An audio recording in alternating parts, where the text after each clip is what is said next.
Φίλες και φίλοι, γεια σας. Είμαι ο Δημήτρης Περβολιανάκης και παρακολουθείτε ένα βίντεο για το μάθημα της έκθεσης Γενικής Παιδείας των Πανελληνίων Εξετάσεων του 2017. Καλησπέρα και από μένα, είμαι ο Μανώλης Μαυρακάκης. Μας το ζητήσατε και το κάνουμε. Για άλλη μια χρονιά είμαστε μαζί σας να επισημάνουμε ορισμένα από τα πιθανότερα θέματα που ενδέχεται να εμφανιστούν στις φετινές εξετάσεις. Για όλους τους υποψηφίους της έκθεσης του 2017 έχουμε ετοιμάσει ένα πλήρες απαντημένο κριτήριο αξιολόγησης με ασκήσεις παρόμοιες με αυτές που θα αντιμετωπίσουν στις 7 Ιουνίου. Η θεματική ενότητα του κριτηρίου, η μοναξιά και η κοινωνική απομόνωση των ανθρώπων, ανήκει μέσα στα πιθανά θέματα των εξετάσεων. Γι' αυτό παρακολουθήστε την εξέλιξη των εκφωνήσεων και των απαντήσεων και μείνετε κοντά μας για περισσότερες συμβουλές στη συνέχεια. Θα ξεκινήσουμε με την ανάγνωση του κειμένου και την άσκηση της περίληψης. Θα ξεκινήσουμε με την ταυτότητα του κειμένου. Το είδος του κειμένου είναι άρθρο διασκευασμένο. Ημερομηνία δημοσίευσης η 7η Μαρτίου 2017. Μέσο δημοσίευσης το ΑΠΕ και ο τίτλος του κειμένου «Τι παθαίνουν όσοι έχουν Facebook». Προχωράμε στην ανάγνωση. Με έντονα γράμματα και με υπογράμμιση οι λέξεις οι οποίες θα ζητηθούν στο θέμα των συνώνυμων και των αντώνυμων. Πρώτη παράγραφος. Όσο περισσότερες ώρες περνάει κανείς στο Facebook και τα άλλα ψηφιακά μέσα κοινωνικής δικτύωσης, τόσο πιθανότερο είναι να νιώσει κοινωνικά απομονωμένος. Με άλλα λόγια, το Facebook κάθε άλλο παρά πανάκια αποτελεί για τη μοναξιά. Αυτό υποστηρίζει μια νέα αμερικανική επιστημονική έρευνα, σύμφωνα με την οποία το αίσθημα της κοινωνικής απομόνωσης σχετίζεται τόσο με τον συνολικό χρόνο που καταναλώνει κανείς τα μέσα κοινωνικής δικτύωσης, όσο και με τη συχνότητα που τα χρησιμοποιεί. Δεύτερη παράγραφος.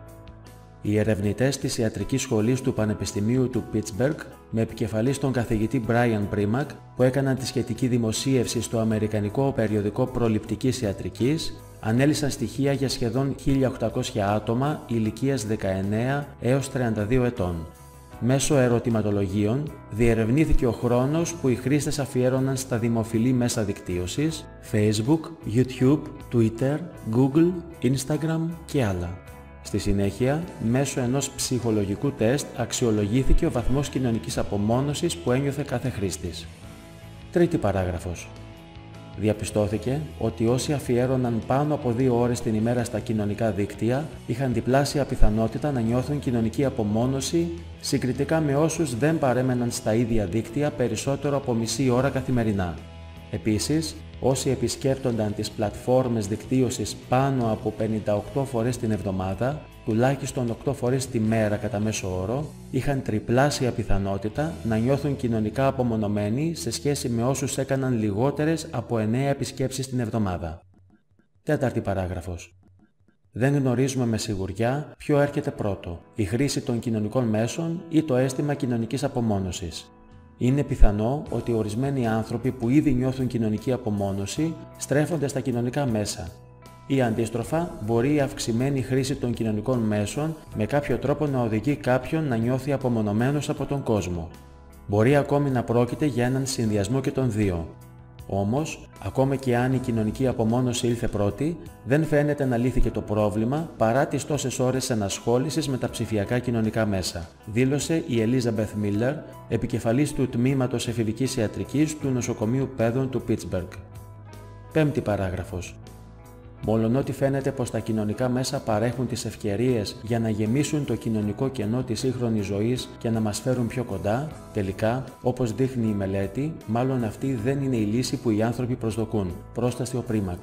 Ποικίλες είναι οι πιθανές εξηγήσεις του φαινομένου, σύμφωνα με τους επιστήμονες.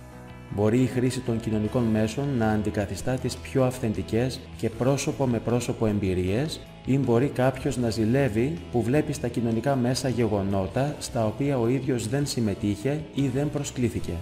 Ένα ανάλογο αίσθημα γεννά επίσης η σύγκριση με τα εξειδανικευμένα προφίλ πολλών χρηστών, πράγμα που κάνει τους άλλους να νιώθουν ότι ζουν μια μίζερη ζωή. Θέμα Α. Να γράψετε την περίληψη του κειμένου που σας δόθηκε σε 100 έως 120 λέξεις. Ξεκινάμε με την πρώτη παράγραφο του κειμένου. Κάνουμε ανάγνωση. Όσο περισσότερες ώρες περνάει κανείς στο Facebook και τα άλλα ψηφιακά μέσα κοινωνικής δικτύωσης, τόσο πιθανότερο είναι να νιώσει κοινωνικά απομονωμένος. Με άλλα λόγια, το Facebook κάθε άλλο παρά πανάκι αποτελεί για τη μοναξιά. Αυτό υποστηρίζει μια νέα αμερικανική επιστημονική έρευνα, σύμφωνα με την οποία το αίσθημα της κοινωνικής απομόνωσης σχετίζεται τόσο με τον συνολικό χρόνο που καταναλώνει κανείς τα μέσα κοινωνικής δικτύωσης, όσο και με τη συχνότητα που τα χρησιμοποιεί. Επισημαίνουμε τα σημαντικότερα νοηματικά σημεία της παραγράφου.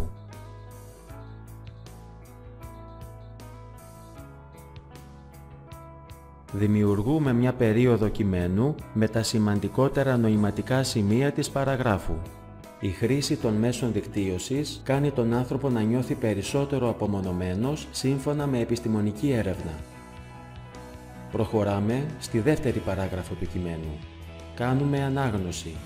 Οι ερευνητές της Ιατρικής Σχολής του Πανεπιστημίου του Pittsburgh, με επικεφαλής τον καθηγητή Brian Primack, που έκαναν τη σχετική δημοσίευση στο αμερικανικό περιοδικό Προληπτικής Ιατρικής, ανέλυσαν στοιχεία για σχεδόν 1.800 άτομα ηλικίας 19 έως 32 ετών. Μέσω ερωτηματολογίων διερευνήθηκε ο χρόνος που οι χρήστες αφιέρωναν στα δημοφιλή μέσα δικτύωσης, Facebook, YouTube, Twitter, Google, Instagram και άλλα. Στη συνέχεια, μέσω ενός ψυχολογικού τεστ αξιολογήθηκε ο βαθμός κοινωνικής απομόνωσης που ένιωθε κάθε χρήστης. Επισημαίνουμε τα σημαντικότερα νοηματικά σημεία της παραγράφου.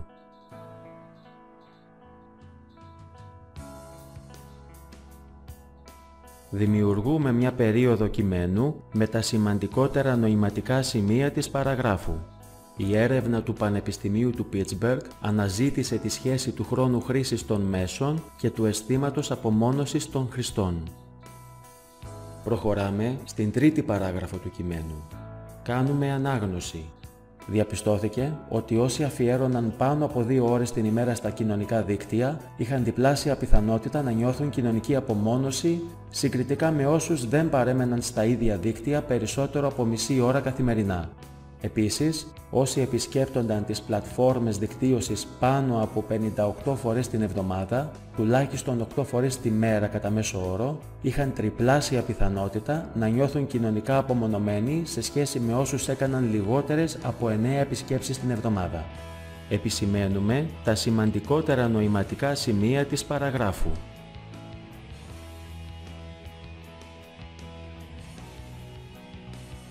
Δημιουργούμε μια περίοδο κειμένου με τα σημαντικότερα νοηματικά σημεία της παραγράφου. Διαπιστώθηκε ότι όσο περισσότερο χρόνο αφιέρωναν οι χρήστες στα κοινωνικά δίκτυα, τόσο περισσότερο ένιωθαν κοινωνικά απομονωμένοι. Προχωράμε στην τέταρτη παράγραφο του κειμένου. Κάνουμε ανάγνωση. Δεν γνωρίζουμε με σιγουριά ποιο έρχεται πρώτο, η χρήση των κοινωνικών μέσων ή το αίσθημα κοινωνικής απομόνωσης. Είναι πιθανό ότι ορισμένοι άνθρωποι που ήδη νιώθουν κοινωνική απομόνωση στρέφονται στα κοινωνικά μέσα. Ή αντίστροφα, μπορεί η αυξημένη χρήση των κοινωνικών μέσων με κάποιο τρόπο να οδηγεί κάποιον να νιώθει απομονωμένος από τον κόσμο. Μπορεί ακόμη να πρόκειται για έναν συνδυασμό και των δύο. Όμως, ακόμα και αν η κοινωνική απομόνωση ήλθε πρώτη, δεν φαίνεται να λύθηκε το πρόβλημα παρά τις τόσες ώρες ενασχόλησης με τα ψηφιακά κοινωνικά μέσα, δήλωσε η Elizabeth Miller, επικεφαλής του Τμήματος Εφηβικής Ιατρικής του Νοσοκομείου Παιδών του Pittsburgh. Επισημαίνουμε τα σημαντικότερα νοηματικά σημεία της παραγράφου.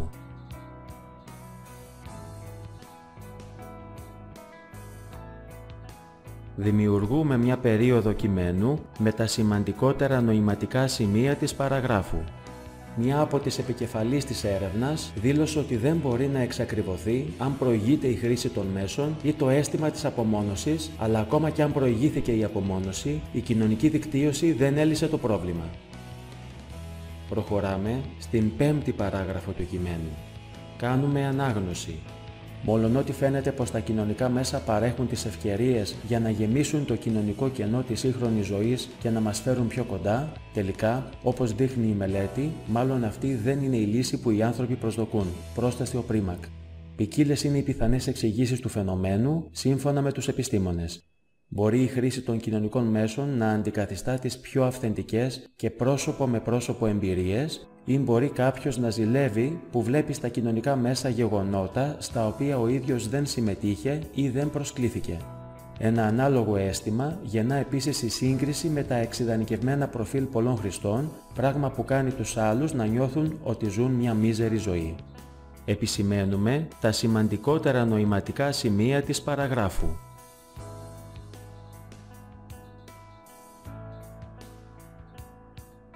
Δημιουργούμε μια περίοδο κειμένου με τα σημαντικότερα νοηματικά σημεία της παραγράφου. Άλλος ερευνητής τονίζει ότι η ψηφιακή δικτύωση δεν αντιμετωπίζει την απομόνωση, διότι αντικαθιστά τις αυθεντικές σχέσεις και κάνει τον άνθρωπο να νιώθει μειονεκτικά. Συνδέουμε όλες τις περιόδους κειμένου που βγάλαμε από τη νοηματική επεξεργασία των παραγράφων σε μία νέα παράγραφο. Η χρήση των μέσων δικτύωσης κάνει τον άνθρωπο να νιώθει περισσότερο απομονωμένος σύμφωνα με επιστημονική έρευνα. Η έρευνα του Πανεπιστημίου του Πίτσμπεργκ αναζήτησε τη σχέση του χρόνου χρήσης των μέσων και του αισθήματος απομόνωσης των χρηστών. Διαπιστώθηκε λοιπόν ότι όσο περισσότερο χρόνο αφιέρωναν οι χρήστες στα κοινωνικά δίκτυα, τόσο περισσότερο ένιωθαν κοινωνικά απομονωμένοι. Μια από τις επικεφαλείς της έρευνας δήλωσε ότι δεν μπορεί να εξακριβωθεί αν προηγείται η χρήση των μέσων ή το αίσθημα της απομόνωσης, αλλά ακόμα και αν προηγήθηκε η απομόνωση, η κοινωνική δικτύωση δεν έλυσε το πρόβλημα. Παράλληλα, άλλος ερευνητής τονίζει ότι η ψηφιακή δικτύωση δεν θεραπεύει την απομόνωση, διότι αντικαθιστά τις αυθεντικές σχέσεις και κάνει τον άνθρωπο να νιώθει μειονεκτικά. Φροντίζουμε να χρησιμοποιούμε διαρθρωτικές λέξεις ή φράσεις όπου είναι αναγκαίο. Είναι πολύ σημαντικό η κεντρική ιδέα του αρχικού κειμένου να υπάρχει μέσα στη θεματική περίοδο της παραγράφου της περίληψης. Η περίληψή μας είναι έτοιμη. Για το δεύτερο μέρος της εξέτασης έχουμε επιλέξει ασκήσεις με ανάπτυξη περιεχομένου, δομή και ανάπτυξη παραγράφου, τα γνωρίσματα του επιστημονικού κειμένου, την επίκληση στην αυθεντία από τους τρόπους πειθούς, τη μετατροπή της ενεργητικής σε παθητική σύνταξη και το αντίστροφο, την ερμηνεία της παρένθεσης και των εισαγωγικών και τέλος άσκηση με συνώνυμα και αντώνυμα. Αυτές είναι μερικές από τις πιθανότερες ασκήσεις για το δεύτερο μέρος της εξέτασης του μαθήματος της έκθεσης.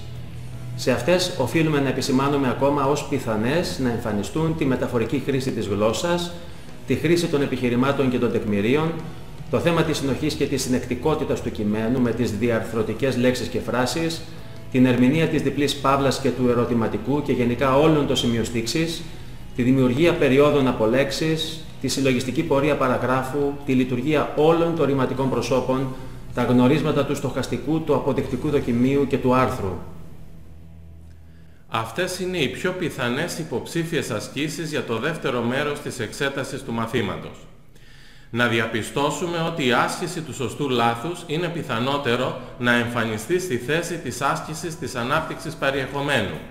Σε κάθε περίπτωση, οι υποψήφιοι οφείλουν να είναι προετοιμασμένοι για όλα τα είδη και τις μορφές των ασκήσεων.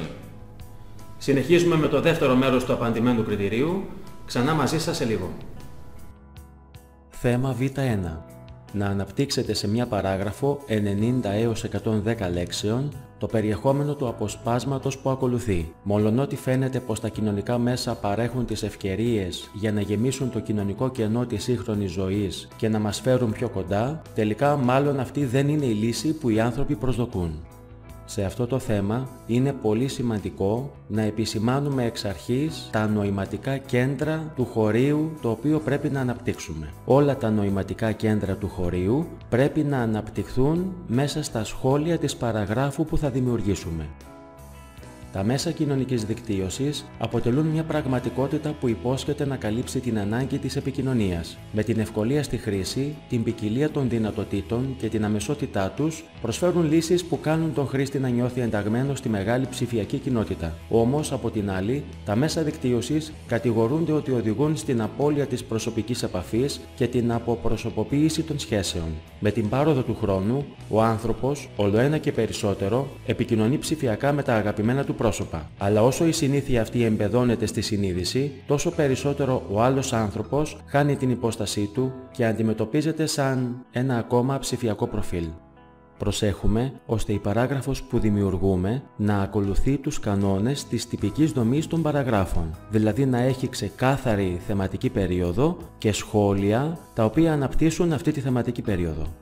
Παράλληλα προσέχουμε ώστε μέσα στην παράγραφο που έχουμε δημιουργήσει να αναπτύσσονται όλα τα θεματικά κέντρα του αρχικού χωρίου.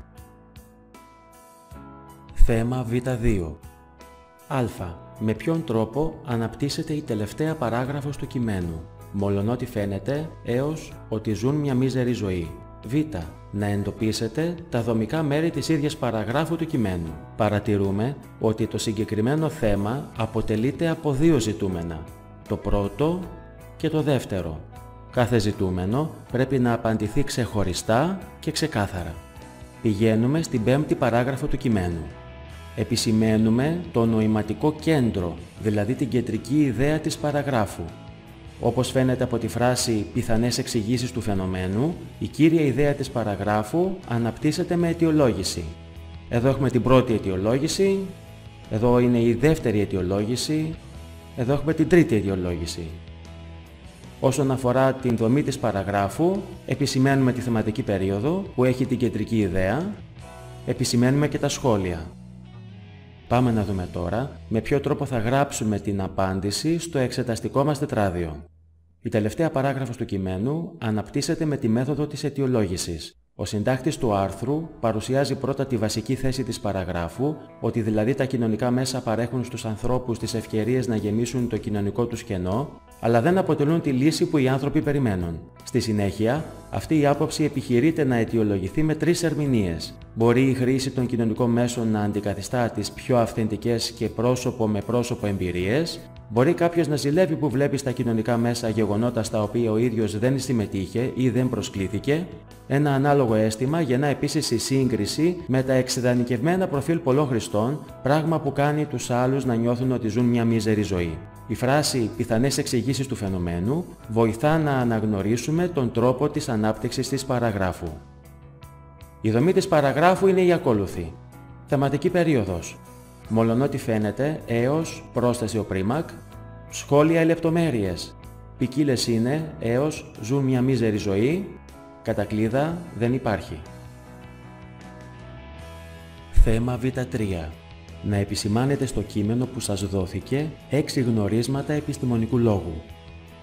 Τα γνωρίσματα επιστημονικού λόγου του κειμένου είναι τα ακόλουθα. Καταρχάς, η αξιοποίηση της επίκλησης στη λογική που επιτρέπει στον συντάκτη να υποστηρίξει απόψεις τεκμηριωμένες. Ενδεικτικό παράδειγμα επιχειρηματολογίας αποτελεί η τελευταία παράγραφος, όπου παρουσιάζονται οι λόγοι για τους οποίους τα μέσα δικτύωσης δεν λύνουν το πρόβλημα της απομόνωσης του ανθρώπου. Στο ίδιο μήκος κύματος αξιοποιείται και η αυθεντία στις δύο τελευταίες παραγράφους, η οποία χαρίζει στο λόγο εγκυρότητα, αληθοφάνεια, αξιοπιστία, επαρκή τεκμηρίωση και πιστικότητα. Δεύτερον, ο επιστημονικός λόγος είναι περιγραφικός, ερμηνευτικός και αποδεικτικός. Στοχεύει στην πειθό. Γι' αυτό το σκοπό παρουσιάζονται η ταυτότητα και τα βασικά συμπεράσματα της επιστημονικής έρευνας στη δεύτερη και τη τρίτη παράγραφο του κειμένου, ενώ στην τέταρτη και πέμπτη παράγραφο επιχειρείται μια ερμηνεία του φαινομένου.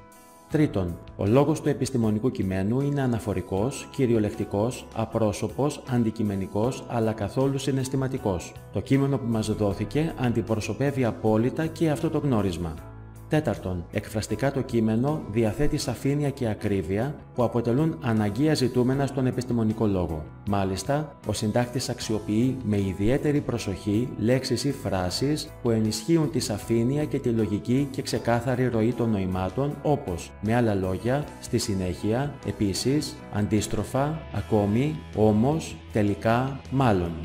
Πέμπτον, το κείμενο δεν έχει ούτε στοχαστική ούτε συνειρμική ανάπτυξη. Η οργάνωσή του είναι απολύτως λογική, όπως ακριβώς συμβαίνει σε ένα επιστημονικό κείμενο. Πιο συγκεκριμένα, ξεκινά με την παρουσίαση του βασικού θέματος, συνεχίζει με τη δημοσιοποίηση της επιστημονικής έρευνας και ολοκληρώνεται με τις ερμηνείες του φαινομένου από τους ερευνητές. Τέλος, στο κείμενο αξιοποιούνται λέξεις ή φράσεις που θα μπορούσαν να χαρακτηριστούν ειδικοί όροι του θέματος. Ψηφιακά μέσα κοινωνικής δικτύωσης, κοινωνικά απομονωμένος, αίσθημα της κοινωνικής απομόνωσης, συχνότητα χρήσης των μέσων, Facebook, YouTube, Twitter, Google, Instagram, ψυχολογικού τεστ, βαθμός κοινωνικής απομόνωσης, πλατφόρμες δικτύωσης, ψηφιακά κοινωνικά μέσα, πρόσωπο με πρόσωπο εμπειρίες, προφίλ χρηστών. Θέμα Β4.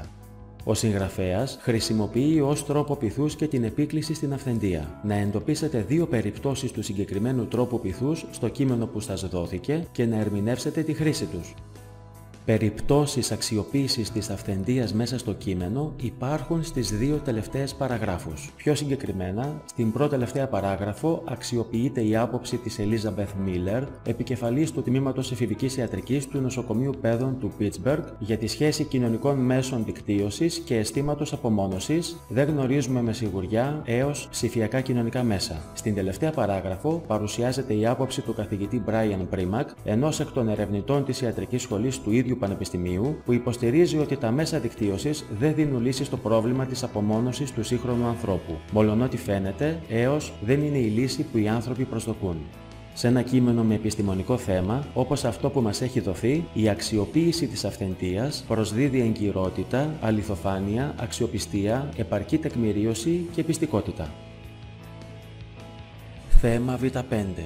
Να αναγνωρίσετε το είδος της σύνταξης, ενεργητική ή παθητική, στα παρακάτω χωρία και να τα μετατρέψετε στο αντίθετο είδος. Α.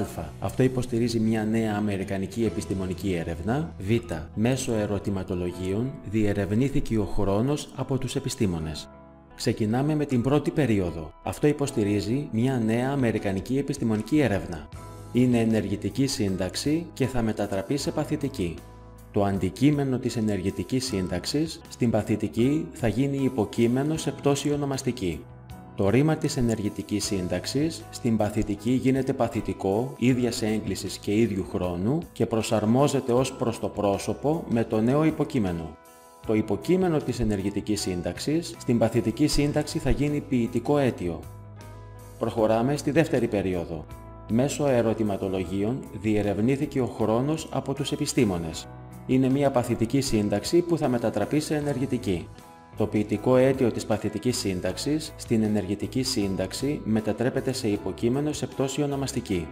Το ρήμα της παθητικής σύνταξης γίνεται ενεργητικό, ίδιας έγκλησης και ίδιου χρόνου και προσαρμόζεται ως προς το πρόσωπο στο νέο υποκείμενο.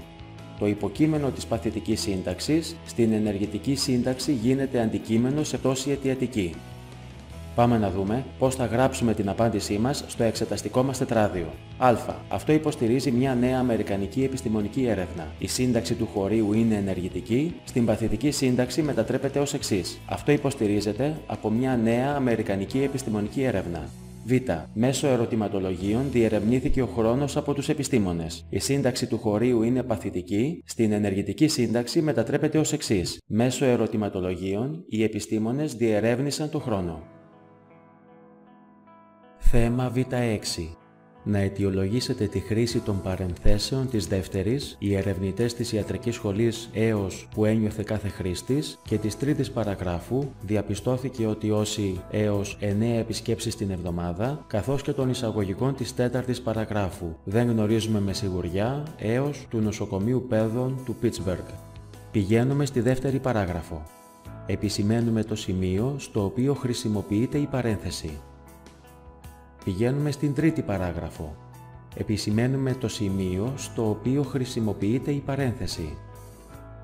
Πηγαίνουμε στην τέταρτη παράγραφο. Επισημαίνουμε το σημείο στο οποίο χρησιμοποιούνται τα εισαγωγικά. Πάμε να δούμε πώς θα γράψουμε την απάντηση στο εξεταστικό μας τετράδιο. Η παρένθεση της δεύτερης παραγράφου χρησιμοποιείται για να δοθούν χαρακτηριστικά παραδείγματα των δημοφιλέστερων μέσων κοινωνικής δικτύωσης. Αντίθετα, η παρένθεση της τρίτης παραγράφου χρησιμοποιείται για να διευκρινιστεί περισσότερο παραστατικά με τον ημερήσιο μέσο όρο η ποσότητα της χρήσης των μέσων κοινωνικής δικτύωσης. Τα εισαγωγικά της τέταρτης παραγράφου χρησιμοποιούνται για να παρουσιαστεί αυτολεξή η άποψη της ερευνήτριας Elizabeth Miller. Θέμα Β7. Α. Να γράψετε ένα αντώνυμο για κάθε μια από τις παρακάτω λέξεις. Απομόνωσης, συχνότητα, κοινωνική, στρέφονται, μίζεροι. Β. Να γράψετε ένα συνώνυμο για κάθε μια από τις παρακάτω λέξεις. Απομονωμένος, δημοσίευση, χρήση, αυθεντικές, εξειδανικευμένα. Πάμε να δούμε πώς θα γράψουμε την απάντησή μας στο εξεταστικό μας τετράδιο. Α. Αντώνυμα. Απομόνωσης, κοινωνικότητας. Συχνότητα, σπανιότητα. Κοινωνική, προσωπική. Στρέφονται, αποστρέφονται. Μίζεροι, ευχάριστοι. Β. Συνώνυμα. Απομονωμένος, αποκλεισμένος. Δημοσίευση, κοινοποίηση. Χρήση, αξιοποίηση. Αυθεντικές, γνήσιες. Εξειδανικευμένα, ωρεοποιημένα. Ανάμεσα στα πιθανά θέματα για την παραγωγή λόγου είναι οπωσδήποτε η μοναξιά και η κοινωνική απομόνωση του ανθρώπου. Πιστεύουμε ότι τα ζητούμενα του τρίτου μέρους θα είναι κοντά στη θεματολογία που έχει σχέση με την πρακτική καθημερινή ζωή, ιδιαίτερα των νέων ανθρώπων. Γι' αυτό το λόγο όλοι οι υποψήφοι και όλες οι υποψήφιες οφείλουν να έχουν κάνει μια καλή προετοιμασία σε όλα τα θέματα της κατηγορίας αυτής, χωρίς όμως να διαφορήσουν για όλα τα άλλα θέματα της ύλης του μαθήματος. Τα θέματα της παιδείας ευρύτερα και της διαπολιτισμικής εκπαίδευσης ειδικότερα αποτελούν δύο από τα πιθανότερα θέματα για φέτος. Σε αυτά θα προσθέσουμε την αξιοποίηση του ελεύθερου χρόνου, τα νεανικά πρότυπα της τηλεοπτικής ψυχαγωγίας, το βιοποριστικό πρόβλημα της ανεργίας, το θέμα του σχολικού εκφοβισμού, τα προβλήματα του εκπαιδευτικού συστήματος, τη χρήση ουσιών και αλκοόλ από νέους ανθρώπους και τη νεανική παραβατικότητα. Θα επισημάνουμε ακόμα τα θέματα που είναι σχετικά με τα ανθρώπινα δικαιώματα, τον ρατσισμό, την αλληλεγγύη, τον εθελοντισμό και την ανθρωπιά. Να προσέξουμε επίσης τα θέματα που σχετίζονται με την ποιότητα της ενημέρωσης, το ρόλο και τα προβλήματα της σύγχρονης οικογένειας. Αυτά θεωρούμε ως πιθανότερα θέματα για το 2017. Όμως οι υποψήφοι οφείλουν να είναι καλά προετοιμασμένοι να αντιμετωπίσουν οποιαδήποτε εκφώνηση εμφανιστεί στην παραγωγή λόγου. Δεν πρέπει να ξεχνούν ότι αυτό που έχει μεγαλύτερη σημασία στην άσκηση της έκθεσης δεν είναι τόσο η αξιοποίηση τυποποιημένων γνώσεων και επιχειρημάτων, όσο το να έχουν οι υποψήφιοι την ικανότητα να διατυπώνουν καθαρά και ρεαλιστικά επιχειρήματα με σαφήνεια και ορθή χρήση της γλώσσας μέσα σε ένα κείμενο άρτια δομημένο. Ας προχωρήσουμε στην άσκηση της παραγωγής λόγου που έχουμε ετοιμάσει. Θέμα Γ.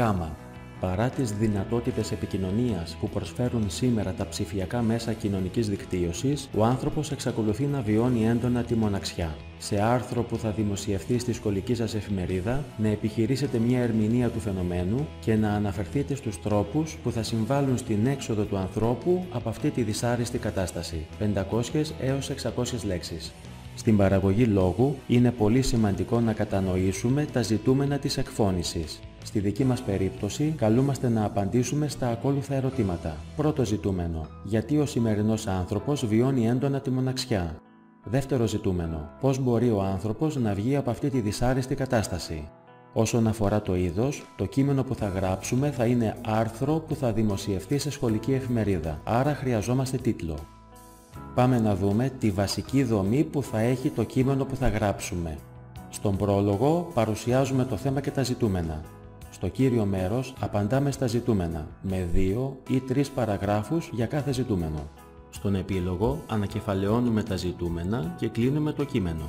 Καθώς απαντάμε στην παραγωγή λόγου, είναι πολύ σημαντικό να προσέχουμε ώστε κάθε παράγραφος να ακολουθεί την τυπική δομή της παραγράφου, δηλαδή να έχει θεματική περίοδο, σχόλια λεπτομέρειες και προαιρετικά κατακλείδα. Πάμε να δούμε πώς θα γράψουμε την απάντησή μας στο εξεταστικό μας τετράδιο. Ξεκινάμε με τον πρόλογο. Αποτελεί ένα από τα οξύμορα της εποχής μας. Ο άνθρωπος σήμερα διαθέτει απεριόριστες δυνατότητες επικοινωνίας, αλλά ταυτόχρονα βιώνει τη μοναξιά περισσότερο έντονα από ποτέ. Η σύγχρονη τεχνολογία προσφέρει αφιδώς τις ευκολίες της και οι ευκαιρίες κοινωνικής συναναστροφής είναι πλούσιες, όμως αυτά δεν θεραπεύουν τα άσχημα συναισθήματα της μοναχικότητας και του αποκλεισμού. Αυτό το φαινόμενο θα επιχειρήσουμε να ερμηνεύσουμε παρακάτω, προτείνοντας παράλληλα και τρόπους για την αντιμετώπιση του. Προχωράμε στο κύριο μέρος, πρώτη παράγραφος. Θα ξεκινήσουμε με τους προσωπικούς παράγοντες που ευνοούν το φαινόμενο. Ασφαλώς, η διαπαιδαγώγηση αποτελεί ένα από τους σημαντικότερους, ειδικά όταν είναι υπερπροστατευτική ή ατομοκεντρική και δεν βοηθά το νέο να κοινωνικοποιηθεί, να οριμάσει μέσα στην κοινωνική συνύπαρξη, να μάθει να διαχειρίζεται δυσκολίες, να αυτονομηθεί ως προσωπικότητα, να αποκτήσει αυτοεκτίμηση και αυτοπεποίθηση, να κατακτήσει την αυτογνωσία. Παράλληλα, η μοναχική διαβίωση ως προσωπική επιλογή τροφοδοτεί και τροφοδοτείται από την κατάθλιψη, την απουσία της αγάπης, την ανασφάλεια, τον φόβο της απόρριψης και την έλλειψη των ουσιαστικών σχέσεων, ακόμα και των στενότερων οικογενειακών. Ο άνθρωπος αδυνατεί να βρει συνοδοιπόρους σε συναισθήματα και κοινές εμπειρίες στις ευχάριστες και δυσάρεστες στιγμές της ζωής. Συνεχίζουμε με την δεύτερη παράγραφο. Το αίσθημα της μοναξιάς ευνοείται και από παράγοντες αντικειμενικούς. Η γενικότερη κοινωνικο-οικονομική κρίση της εποχής δυσχεραίνει την ανάπτυξη και την επιβίωση υγιών σχέσεων. Σε όλους τους τομείς και ειδικά στην εργασία κυριαρχούν ανταγωνισμοί και αντιπαλότητες που αποξενώνουν συναισθηματικά τους ανθρώπους. Το άγχος του βιοπορισμού, η καχυποψία, η υποκρισία, το έλλειμμα συντροφικότητας, η αδυναμία συνεννόησης, η συρρίκνωση του ουσιαστικού ελεύθερου χρόνου και η αφιέρωση του υπάρχοντος σε ανούσιες διασκεδάσεις χαρακτηρίζουν μια κοινωνία χωρίς αξίες, μια κοινωνία που προτιμά τα υλικά αγαθά παρά το σεβασμό. Δεν είναι τυχαίο ότι η μοναξιά πλήττει περισσότερο τις αδύναμες κοινωνικές ομάδες, τους ηλικιωμένους που ζουν στο περιθώριο της ζωής και τους νεότερους που αναζητούν μια κοινωνικοποίηση προβληματική μέσα στους κύβδηλους παραδείσους του ψηφιακού κόσμου. Συνεχίζουμε με την τρίτη παράγραφο. Η απογοήτευση, η παραίτηση και η ψυχική κατάρρευση που ακολουθούν τη μοναξιά καθιστούν επιτακτική την απομάκρυνση από τη δυσάρεστη αυτή πραγματικότητα. Καταρχάς, το ίδιο το άτομο οφείλει να αναθεωρήσει προτεραιότητες και να επιδιώξει μια ουσιαστική αλλαγή απαλλαγμένο από εγωκεντρικές προσεγγίσεις. Η πραγμάτωση της αυτογνωσίας και μιας ομαλής κοινωνικοποίησης αποτελούν κλειδιά για την επιτυχή κατάληξη της προσπάθειάς του. Ο άνθρωπος οφείλει να αναγνωρίσει τις ατομικές του ανάγκες, τις δυνατότητες, τις επιθυμίες και τις προσδοκίες του, όμως παράλληλα οφείλει να εκτιμήσει και τον συνάνθρωπο. Όλα αυτά αποτελούν απότοκα της πνευματικής συγκρότησης που προσφέρει μια παιδεία ανθρωποκεντρική, όμως γίνονται βιώματα μέσα από τις εμπειρίες της οικογενειακής ζωής που ολοκληρώνουν την ανθρώπινη ύπαρξη. Ο άνθρωπος δεν έχει άλλη επιλογή από το να επιδιώξει την επικοινωνία με όρους ειλικρίνειας, αμοιβαίας κατανόησης και αλληλεγγύης.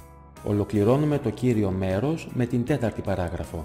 Παράλληλα, η έξοδος από τη μοναξιά επιτυγχάνεται και με τη συμμετοχή σε συλλογικές δράσεις της κοινότητας. Η δημιουργική ενασχόληση με την τέχνη, η ενεργός παρουσία στον εθελοντισμό, η άθληση, η επιδίωξη της αυτοβελτίωσης με παρακολούθηση μορφωτικών δράσεων, η συμμετοχή στα κοινά, σε πολιτιστικούς συλλόγους ή εκδηλώσεις του ευρύτερου οικογενειακού περιβάλλοντος, η ανάγνωση βιβλίων στη δημόσια βιβλιοθήκη, ακόμα και η γνωριμία με ανθρώπους κοινών ενδιαφερόντων στα μέσα δικτύωσης μπορούν να βοηθήσουν τον απομονωμένο άνθρωπο να δημιουργήσει φιλίες, να εξωτερικεύσει σκέψεις, συναισθήματα, προτιμήσεις και ανάγκες. Για όλα αυτά βέβαια δεν αρκεί η βοήθεια της εκπαίδευσης, απαραίτητη κρίνεται και η συνεισφορά της πολιτείας και της κοινωνίας συνολικότερα που οφείλουν να διαμορφώσουν τους όρους της αρμονικής συνύπαρξης. Ελευθερία, ανεκτικότητα, σεβασμός, ανθρώπινα δικαιώματα.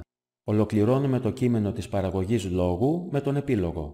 Παρουσιάσαμε παράγοντες που προκαλούν μοναξιά και προτάσεις για τη θεραπεία της. Οι ειδικοί συμφωνούν ότι η μοναξιά αποτελεί κατάσταση από την οποία κάθε άνθρωπος θα περάσει στη διάρκεια της ζωής του. Επομένως, μεγαλύτερη σημασία έχει η δημιουργική αξιοποίησή της, ώστε το άτομο να βγει από τη δοκιμασία ενισχυμένο ως προσωπικότητα. Με υπομονή, ανοιχτούς ορίζοντες και προσπάθεια, κάθε δυσκολία μπορεί να ξεπεραστεί. Αρκεί το άτομο να μην περιμένει τα θετικά συναισθήματα που θα παρακινήσουν την προσπάθεια, διότι ακόμα και αυτά προσπάθεια χρειάζονται. Ως τίτλο στο κείμενο του άρθρου θα χρησιμοποιήσουμε τον ακόλουθο: μοναξιά, αίτια και θεραπεία. Ελπίζουμε να βοηθήσαμε με αυτές τις επισημάνσεις μας. Ευχόμαστε να έχετε μια ουσιαστική και νυφάλια τελευταία επανάληψη αυτές τις 2 μέρες. Καλή αρχή και καλή επιτυχία σε όλες και όλους τους υποψηφίους που ξεκινούν την προσπάθειά τους την ερχόμενη Τετάρτη. Εμείς θα τα ξαναπούμε από αυτό εδώ το βήμα λίγο πριν την εξέταση των αρχαίων ελληνικών για τους υποψηφίους των ανθρωπιστικών σπουδών. Να είστε καλά. Στο επανειδήν.